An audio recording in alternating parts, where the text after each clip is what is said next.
Hi guys, it's me Trung Hiếu again, and it's Halloween season. So it's the best time of the year to watch some like hair-raising thrillers or some spooky horror movies or some very eerie TV shows about paranormal activities. That is why today I'm going to talk about a horror movie that I have watched recently.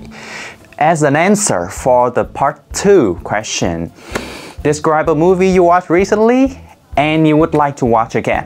So let's go. Ok, để trả lời cho câu hỏi về describe a movie này thì việc đầu tiên mình sẽ làm đó là chuẩn bị các ngôn ngữ thuộc về chủ đề liên quan đến movies. Chúng ta có thể tìm kiếm những ngôn ngữ để thay thế cho từ movie, ví dụ như là motion picture, a narrative film. Ngoài ra chúng ta cũng nên nói về các khía cạnh của một bộ phim, ví dụ như the cast, the protagonist, the plot, the angles or the scenes of a film. Okay. Tiếp theo, khi mà chúng ta muốn nói về một bộ phim kinh dị thì chắc chắn chúng ta cần phải tìm những ngôn ngữ để diễn tả những cảnh tượng kinh dị, sợ hãi và cũng như là cảm xúc của chúng ta khi xem những cảnh tượng đó. Vậy thì liên quan đến cảnh tượng, chúng ta có thể sử dụng những từ như là a murder, a horror, gruesome, spirits, apparitions và những ngôn ngữ để miêu tả cách mà những bộ phim đó đem cảm xúc sợ hãi cho chúng ta.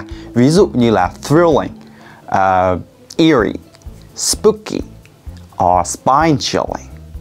Okay, tiếp theo đến phần cấu trúc và cách phát triển ý tưởng thì mình suggest là các bạn hoàn toàn có thể đi theo trình tự của các cái cue cards mà câu hỏi đã cho. Bởi vì khi mà describe a movie thì chúng ta sẽ có rất nhiều thứ để nói. Chỉ có một lưu ý đó là với câu hỏi này mọi người nên đề cập đến câu hỏi why you would want to watch it again.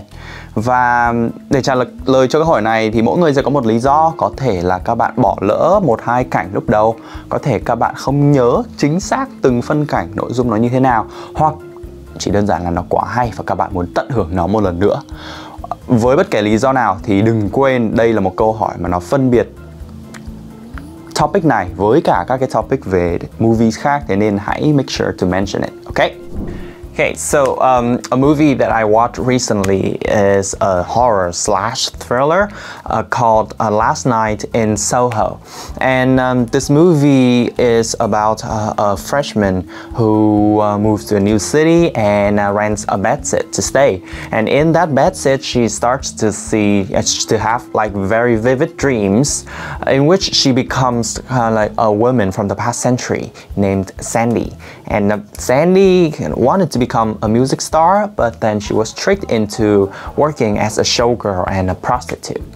And back to this freshman, in her waking life, she starts to see clues from her dreams, and then things get worse when she starts to see like spirits or like apparitions of the man who kind of exploited Sandy.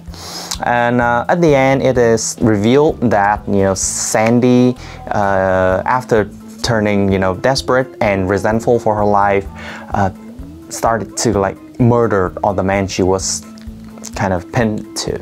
And she's actually the woman who owns the bedsit. So the reason this movie had left a big impression in me was probably that it's not a typical horror film.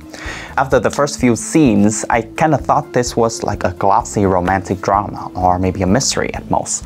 But then as the film progressed, the horror and thriller elements started to become more prevalent.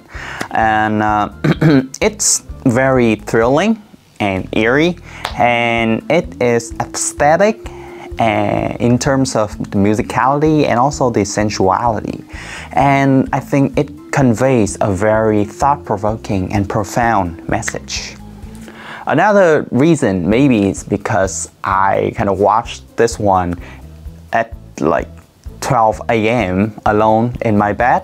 So it was quite haunting and I had trouble falling asleep that night. So I want to rewatch this movie because I kind of missed the opening scene, so I couldn't really understand the last scene of the movie. And also I kind of want to confirm to myself if this movie is actually good as I remember, or it's just a hype, derived from watching a horror alone in the middle of the night. Vừa rồi là bài nói của mình cho chủ đề Describe a movie, và cụ thể hơn đó là a horror movie. Thì hopefully trong dịp Halloween này, trong quá trình các bạn xem phim, các bạn cũng có thể sử dụng bài nói của mình để tích góp thêm những kiến thức cho phục vụ cho việc sử dụng của các bạn. Okay, and I think that is the end of the video. Mình là Trung Hiếu và trong năm 2022, hãy cùng The IELTS Workshop nhẹ nhàng cán đích IELTS. Hẹn gặp mọi người trong các video tiếp theo. Goodbye guys!